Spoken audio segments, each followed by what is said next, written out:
Welcome back. You're watching Newsnight, and we have been able to re-establish our connection with our correspondent in Hamburg, Germany, tracking the G20 Summit, Siddhant Sibal. Siddhant, I was asking you, has it been a really substantive day one of the summit with the focus clearly on fighting terrorism, black money, protectionism, besides, of course, protecting the environment?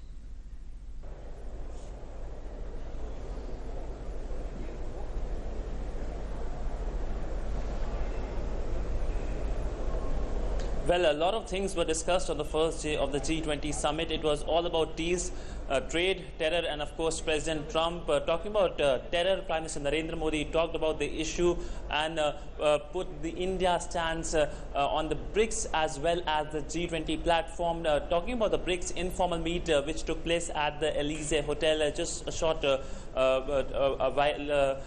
just a few meters away from this place.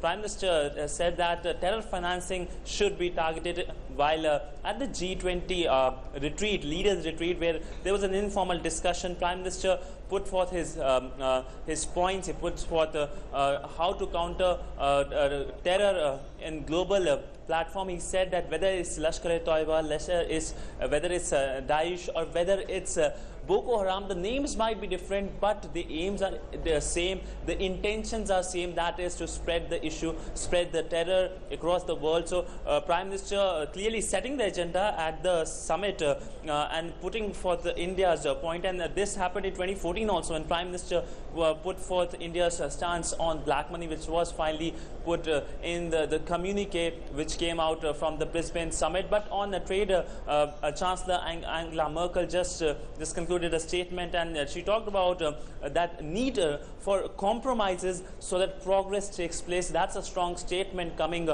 from the host of this summit. And the other major thing which came out was the bilateral which came between Prime Minister Narendra Modi and the Japanese Prime Minister Shinzo Abe, and just concluded bilateral between the Prime Minister of Canada.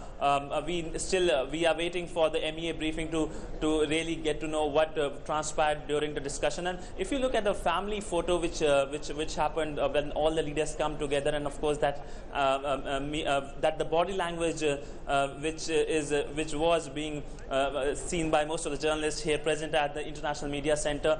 Prime Minister Narendra Modi met with the Japanese Prime Minister. They also had a handshake, and of course India and Japan close partners together.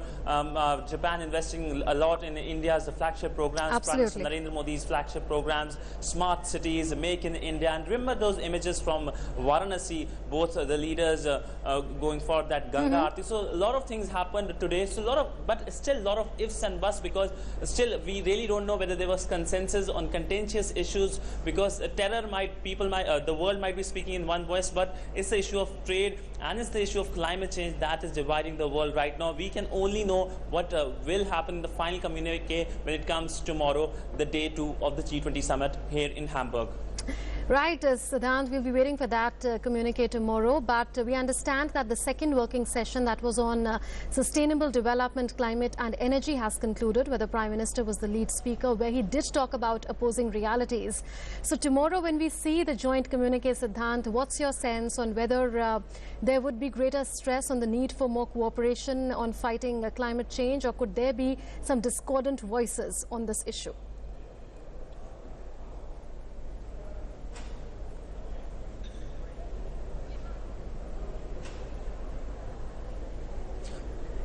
Well, Munmun, this time the G20 is really different. Usually it's a choreographed affair. We really know what is going to happen, and the communique is decided a week before the G20 summit is to start. But this time around, situation is really different, because there's a regime change in Washington, there's policy rows, and of course there are protests across the city which have been covered by the newspapers. So a lot of things different this time around, and the Sherpa, India's Sherpa to the summit, Mr. Arvind Pangaria, talking to DD News before the summit, said that still the communique is on the negotiation stage, and still presently we really don't know what's the situation there. We might see differences in the communique, all the countries voicing different concerns particularly when it comes to America and the European Union, because we know that the German Chancellor had a frosty relationship with Mr. Trump, and of course yesterday when the US President arrived here in Hamburg from Poland,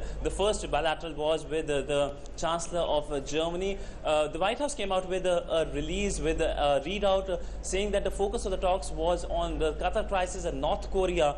But climate change remains a contentious issue because US has withdrawn from the Paris Climate Change Summit.